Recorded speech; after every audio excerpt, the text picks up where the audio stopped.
Hello, everyone. I'm your host, Dr. Susan Blum, and I welcome you to the Arthritis Summit. As you know, during the summit, we've been reviewing the many root causes of arthritis and inflammation. One of these root causes is stress and trauma, and usually we focus on the harmful physical side effects of these experiences. However, instead, our next speaker will help us look at this a little differently by showing us how to transform personal challenge into positive change. To share her personal story, I am very excited to introduce Amy Oestreicher, health advocate, survivor, and award-winning actress who will teach us the 4 steps of creating resiliency and show us how to love your detour. I love that last part. Love your detour. Welcome, Amy. Hi, thanks for having me. So before we get started, and our audience, for those of you listening, you're in for a treat today because we really wanted to sort of bring some personal stories to the summit so that you can really understand, how to work with the difficulties you might be facing in your life. And so I'm really pleased that Amy was willing to come and share her story with us today. And before we get started, Amy, then I'm going to tell them even more about you because there's so many things you're up to, and I want them to hear about it all, and then you'll share. Then we'll come back to you. So here's Amy's bio.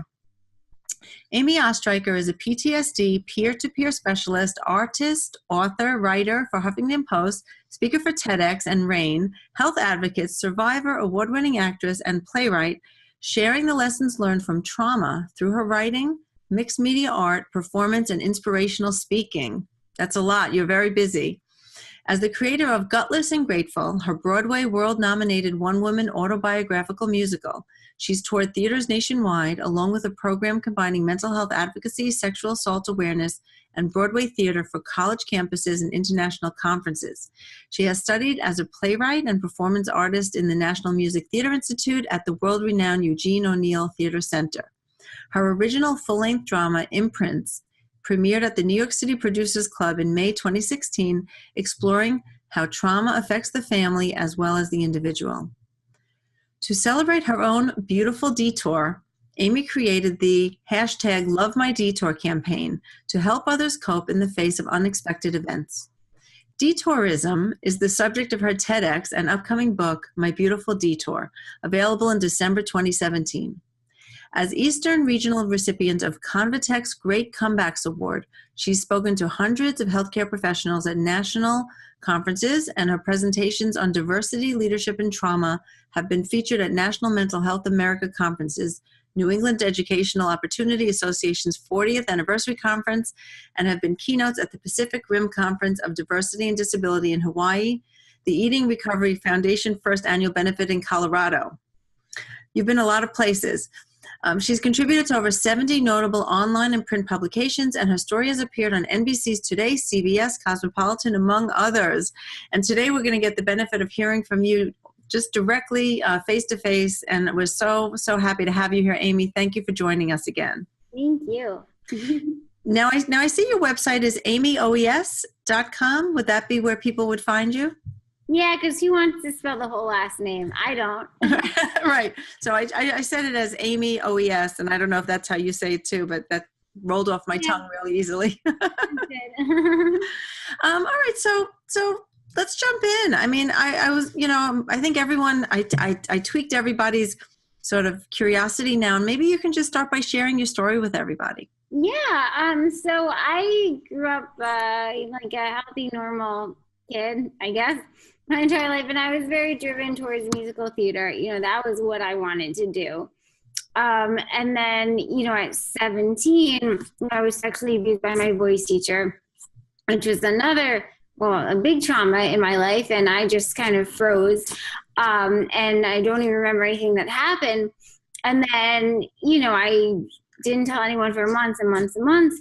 I eventually told my mother, and then just very poor timing, I told her the April of my senior year, and we were going to go for therapy and all of that. And then 2 weeks later at our Passover Seder, I just had a really bad stomach ache. It wasn't going away, and everything just accelerated very fast. I was taken to the ER, and my mom said my cheeks actually perforated because there was so much pressure. And apparently it had gotten sepsis from like a blood clot. And if I hadn't gotten to the emergency room at that moment, the internal fluid would have gone to all my organs and I would have died. And the surgeons, I guess when the surgeons cut me open, my stomach literally hit the ceiling of the operating room because there was so much pressure. Let's just take a minute and I'm good now, people. I'm good. I'm okay. Yeah, but it was a major sort of health issue, crisis that you were facing. Yes. Yeah, that you almost died from. I mean, basically, yeah. Yes, on top of the emotional trauma that you had just suffered recently. Well, I'll get to that. But so the doctor. So my family, I wasn't going to make it through the night. Talk about a big component to resilience. My family was in that hospital room, and for all the surgeries that followed, is the most supportive unit that I could feel. Even when I wasn't there, I believe. And so I had just gotten my college acceptance letters that week. So, I was thinking that, so imagine like waking up in a hospital months later, and I was just in dance class, and now I couldn't even like sit up. I didn't understand how when you're in bed rest, like your muscles just turn to jello.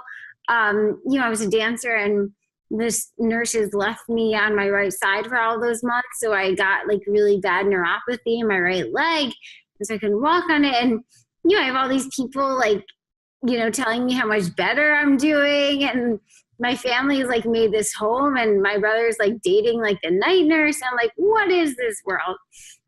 So it was definitely, so the first thing I did was like argue with my parents, like, I'm still going to, college, right? Like, I felt like it was an interesting combination of, I felt like a teenager, like stuck in jail. And I also felt like this childlike sense of wonder, like just from the cluelessness of coming out of a coma and just seeing the world from like the ceiling and having all these tubes and bags on me. So I wouldn't even say it was ever like depression or, certainly like anger, but more of like a fascination, like what is going on? And it, it really did make me be curious about everything.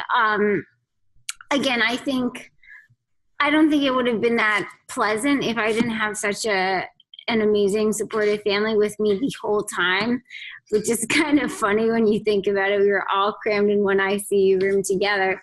But anyway, the surgeon finally told me what was going on. He said I had no stomach anymore and I couldn't eat or drink.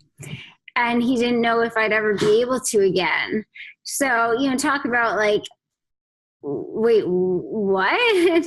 And so eventually, a big part of resilience is, adaptation. And because my family, like by the end of that hospital stay in Columbia, New York, we had really made a home out of the ICU. I mean, my headmaster came to the hospital to surprise me with my high school graduation.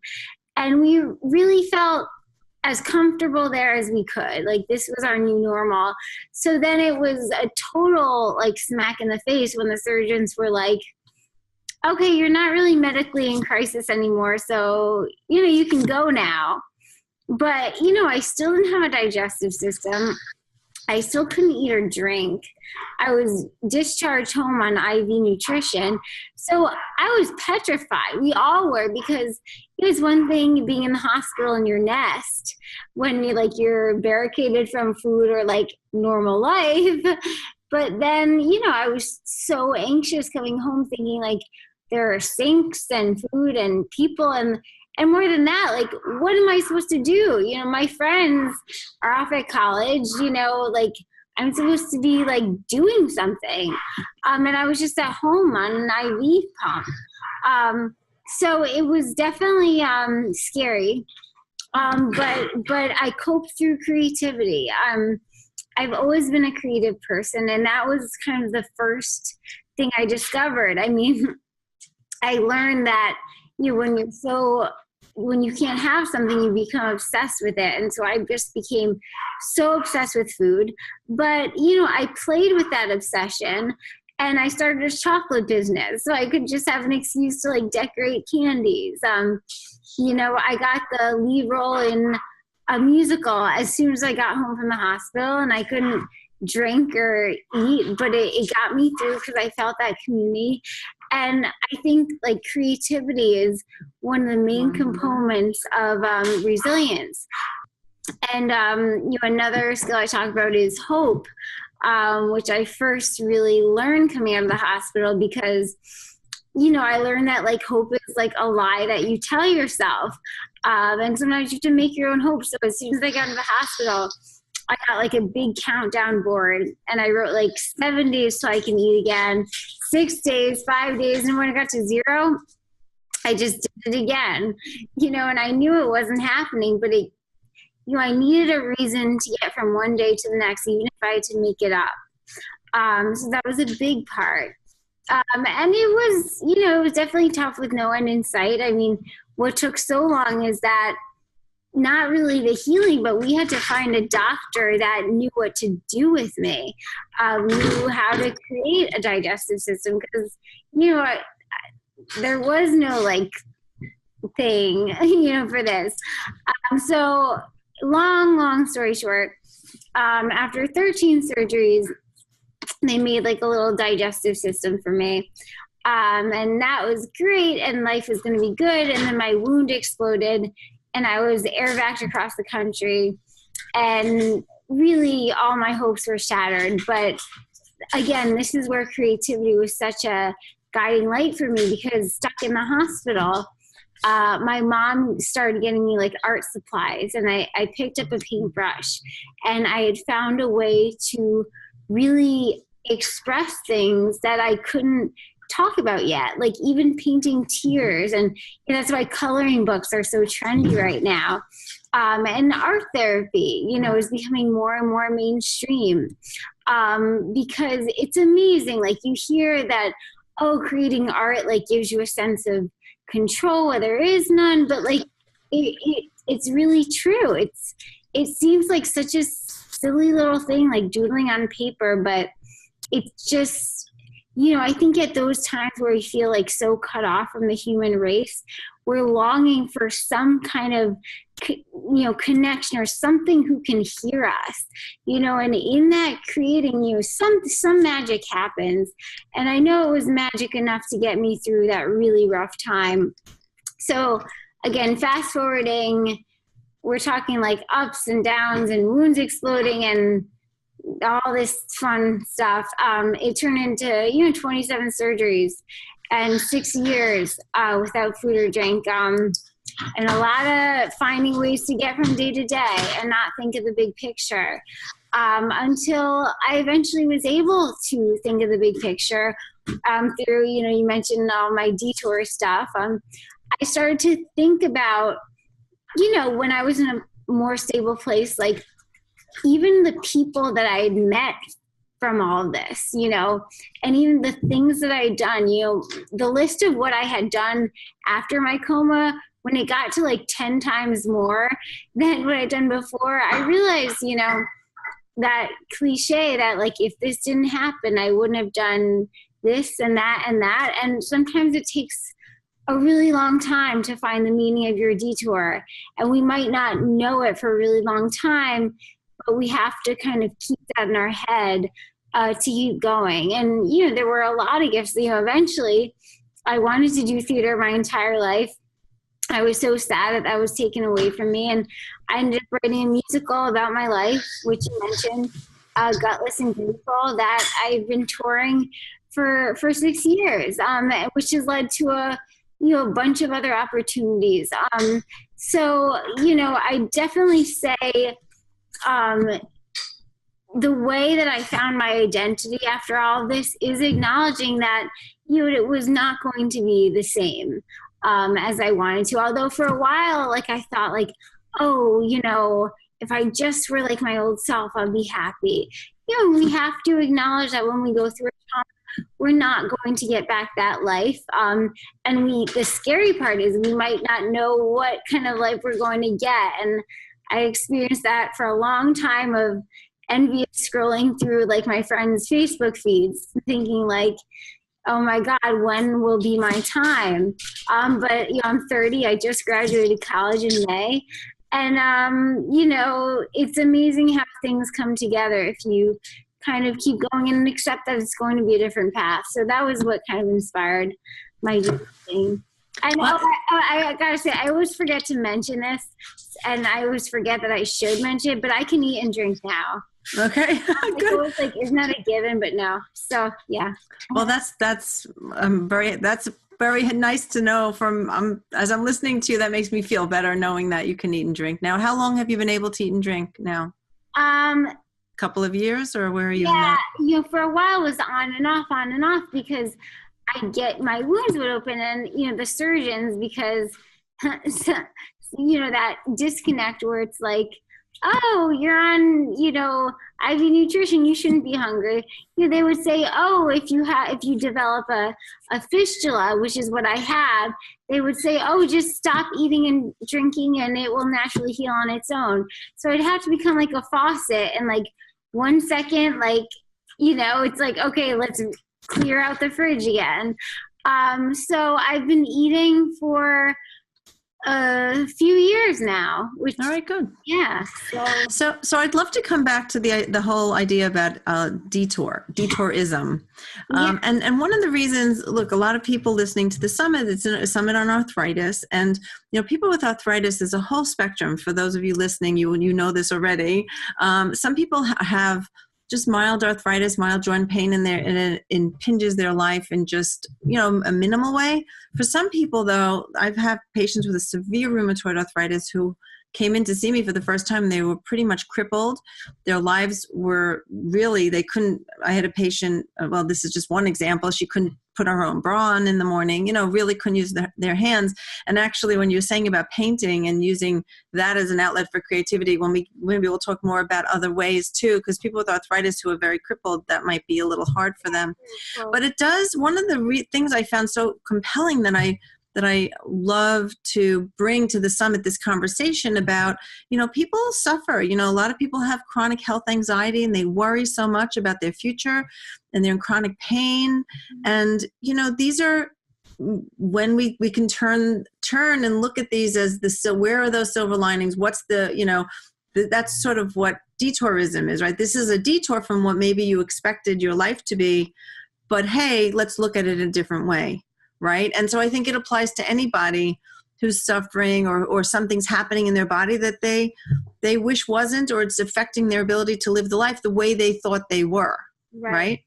And I would say, though, it's not about like, I hate when people are like, oh, just be positive and remember what you're grateful for, because it's not that. I mean, on a detour, you're entitled to get angry and upset. And in fact, it's those things, when we don't express them, that's what gives us chronic pain. That's what gives us, that's what gives us the anxiety when we build things up, because it's like a law of conservation of energy. You can't get rid of energy. It just manifests in other ways. And a lot of times that can be more pain. So I think the best thing on a detour is finding a container. For me, it's creativity is a great container to express it. Give yourself a place to shout and kick and scream or create, or let that energy transform into something. But you can't just think that, this will have happened for a reason, because that's not realistic to always have that attitude. By the nature of a detour, it's frustrating. And I'm still dealing with medical stuff, to this day, which is so annoying. And, it's a constant reminder that, like, you might not know where your detour is going yet. And finding ways to not only take it one day at a time and, trust that it will end somewhere, but also on your way there, know that, you're going to have to find ways to deal with all that, like, unpleasantness that you can't ignore. Right. And maybe it is sometimes, like you said, where it's hard when you look back, you can sometimes that whole idea, it sounds exactly like trite about, oh, there's the silver lining. When you're in the middle of it, it sometimes is, who wants to talk about that, right? It's not always. Exactly, right. But it's often in hindsight where you can see sometimes the lessons learned or things, or the detour, love my detour aspects Right. of it, Who right? cares about hindsight when you're in it, you know? So it's, you know, the hard work is in the getting there. Yeah, the hard work is in getting there. So just coming back then, I know creativity really helped you a lot and helps you now, right? That's one of the ways that you really, express yourself. Any other suggestions for people listening in terms of that maybe maybe art is not, I mean, Well, I've written, you know, one of my favorite articles I've written for Huffington Post is creativity is a mindset. So, I mean, I think people kind of get scared of the idea of creativity because they're like, oh, I'm not an artist or I can't draw. It's not about that. Creativity is when you're able to express what you're feeling in a way that's universal, in a way that is from some kind of physical when I say physical, I mean a physical sensation place, like a deep place from inside. So that could be even just breathing in and out of visualization. You know, those are creative. Cooking is creative. Listening to music is creative. But it's anything that can get us out of our heads. Because I think one thing we fall into this trap with, which is why I hate like the workbooks, you can feel your life and all that stuff is, we're not walking brains. And often I go to my laptop and there's like a default and like I'm totally ignoring what's really going on. So, it's meditation. I define creativity as just seeing things differently. I love that definition of it actually, because I always never viewed myself as an artist, but I'm definitely creative in the ways you're describing it. So I'll share my article too of that. Yeah, I would love that. And actually maybe we can share it with everybody listening here too. Yeah. Well, that's great. So coming back, you dropped the word resilience in a few times, that whole idea of resiliency.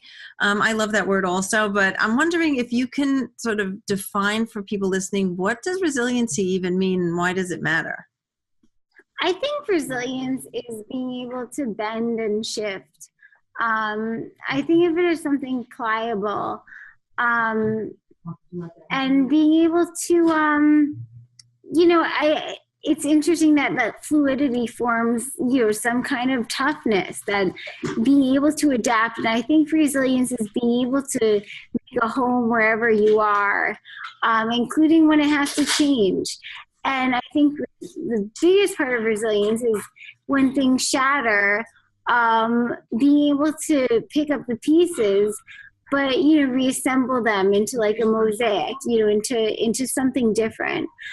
Because it's the acknowledgement that after trauma, we can't get back to our old self. But the cool part is an eagerness to recreate something totally different. Well, that's cool. And I know that you really focus on resiliency, and you even put together like 4 skills to build resiliency. So can you share with people, because I agree with you. I think there's an emotional, physical, sort of resiliency that we need as humans to travel throughout this life. And it helps us sort of navigate and if we get knocked down, get back up, and in the body, I talk about this during the summit. We've been talking about resiliency in the gut and resiliency of, gut health and resiliency in your hormones, all these, in the adrenal glands, resiliency. So what are your tools that you really like to share with people to build resiliency? Well, I already said 2 of them, the creativity and the hope. And again, hope, I always say, is not like this inspirational beam of light that comes to you on a mountaintop. Hope is an active thing because it's the fuel that gets us from wherever we need to go next. So in, the literary world, you call it like willing suspension of disbelief. You're choosing to believe something that you might not have, directly in your hands. So speaking of like kind of literary things, we need ways to practice cultivating that hope. So that's why my 3rd skill is stories, and you say, read as many stories as you can, not just, inspirational autobiographies, but mythology and movies and anywhere where there's that, my 2nd TED Talk just came out this week, my TEDx talk, and it was about making healing from trauma an exciting adventure through looking at through the archetypal hero's journey, which you can find in the Wizard of Oz, in the Tale of Persephone's and anything. And I think when we get that pattern in our heads that someone can go through darkness and fight all these, demons and, find mentors and come back to society transformed, that's what stories do. They connect us. They make, those characters relatable, and then we feel like we can elevate ourselves to that status. So definitely my third skill is stories. And then, the kind of other side to that is eventually, and it can be too soon, but eventually being able to share your story is transformative for you, it's transformative for others, and then you're completing the pattern, you're creating the framework, like all the stories I read, like now I'm telling my story, and maybe that framework of mine will help someone else through their journey. So it's like kind of that, legacy of the hero that empowers us, where, I know with like chronic illness or anything like that, you feel like that kind of overtakes your identity. And I think that was why I never felt like a victim, because I had that hero's framework. I mean, I want to, I want people to watch my TED Talk to see what I did with that, but I created like an alter ego where I was like a warrior, and it just made me feel like I could get through and I wasn't just overtaken by this medical stuff. And then my fourth one is gratitude. And again, like all the other skills, it's not like just about, okay, I'm thankful this happened to me. It's what I discovered for my 27th surgery, actually. I made myself write like a list from A to Z, and I would, write what I'm grateful for every letter of the alphabet. And because I was in the hospital and with nothing to do and I was bored. But what I noticed as I was making those lists was that, those items on my list were actually coming from a deeper place. It was more than what I was grateful for. It was what my values were. And I realized that when you know what your values were, like you're cemented in a deeper sense of identity than whatever is going on. So when people ask like, oh, what's the first thing I can do to like get through this?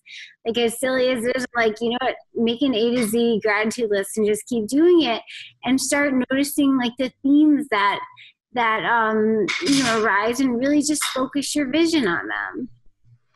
Okay, so I have three. So there's gratitude, there's stories, there's creativity, and what was the first one? Hope. And hope. Yeah. 4.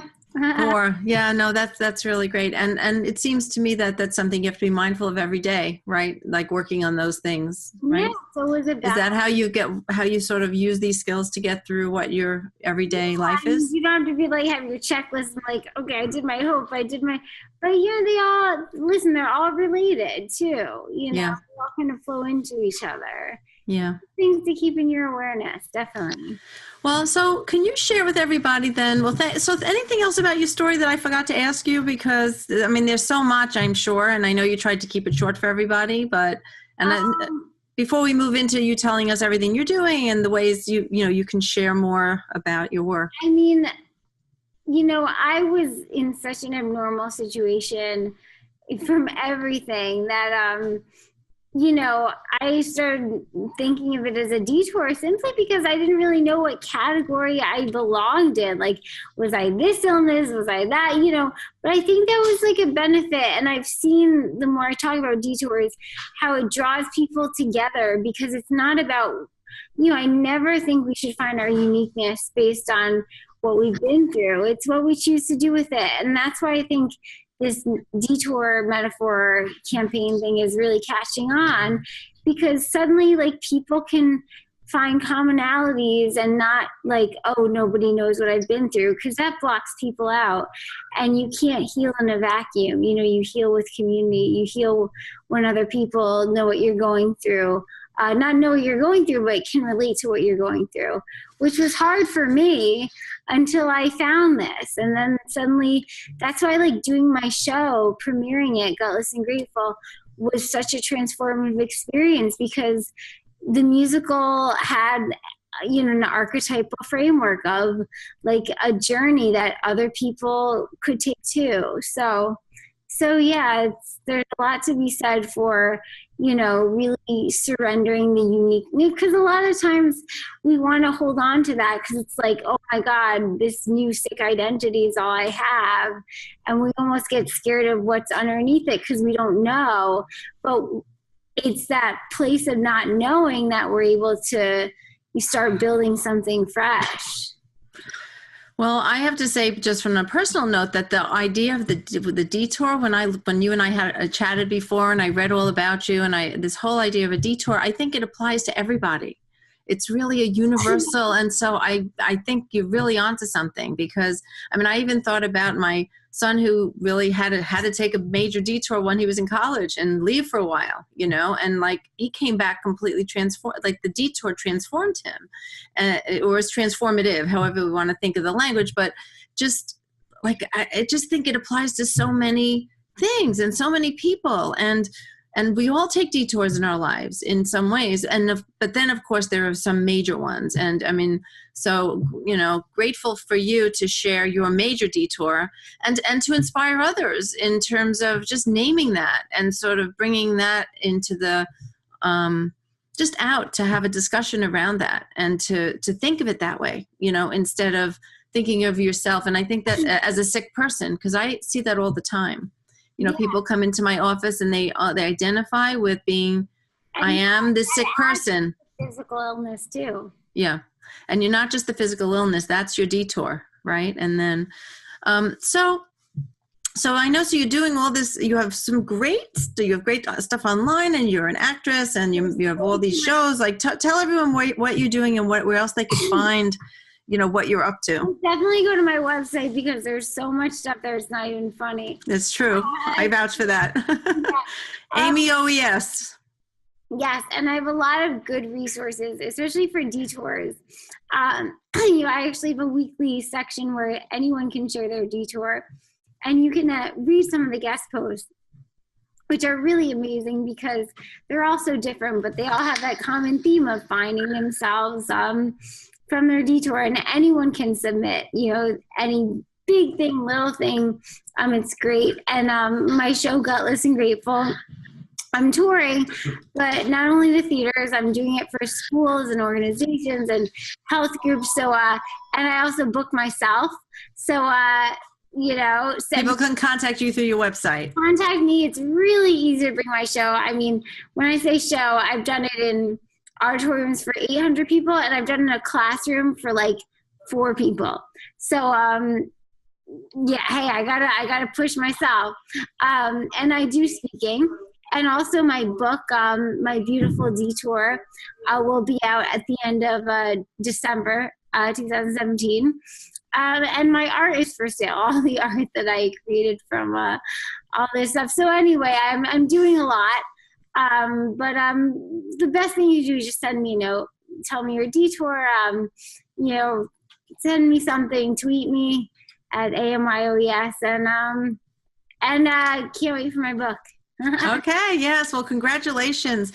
Writing a book is no easy feat. I have my Healing Arthritis coming out is here now too. And I just, oh my goodness, it's birthing. It's definitely, people don't realize how much work that is. It's not just the writing, but it's the whole launching the book and the whole thing. So congratulations on that. And that is. And my first TED Talk is all about detours. That will give you all the. Yes. And definitely check out the TED Talk. That was fabulous. So for those of you listening, really